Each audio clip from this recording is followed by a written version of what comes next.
भारतीय रियासत उत्तर प्रदेश के ज़िला बाराबंकी के अजीमुद्दीन अशरफ इस्लामिया इंटर कॉलेज में तकरीबन 20 बरसों के बाद ज़िलाई सतह पर एक जूनियर रेड क्रॉस रैली निकाली गई।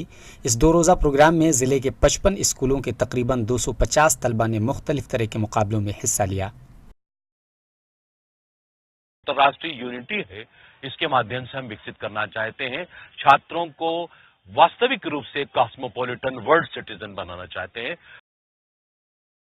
तलबा ने कोलाज मेकिंग, पोस्टर मेकिंग, तकरीर और गुलकारी के मुकाबलों के जरिए फलाही कामों की अहमियत पर भी जोर दिया। तलबा ने मॉक ड्रिल के जरिए मुसीबत के वक्त उठाए जाने वाले इक़दाम के तई लोगों को बेदार भी किया। प्राथमिक चिकित्सा करने के लिए इसमें चीजें दी गई हैं और सबसे पहले एम्बुलेंस ही पहुंचती है। तो जब कहीं दुर्घटना होती है तो एम्बुलेंस पहुंचती है सबसे पहले, इसीलिए हमने इसको एम्बुलेंस का शेप दिया और इसमें सारी फर्स्ट एड की चीजें इसमें लगाई हैं।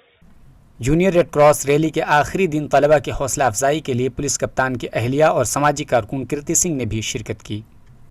इनको बहुत अच्छे मैसेज मिलेंगे यहाँ से, जो वो बनाते हैं वो उनके दिमाग में भी जाएगा, तो उससे वो सीखेंगे और आगे और अच्छा करने की कोशिश करेंगे। तो यूनिटी इन डाइवर्सिटी वाला जो बता रहे हैं, जो कि हमारे देश में अभी भी थोड़ा सा पीछे चल रहा है कि हम कास्ट सिस्टम को बहुत आगे रखते हैं, रिलीजन को बहुत आगे रखते हैं, तो सब समानता करके आगे बढ़ेंगे।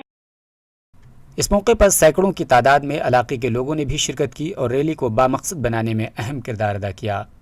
बाराबंकी से ईटीवी भारत के लिए उमैर अहमद की रिपोर्ट।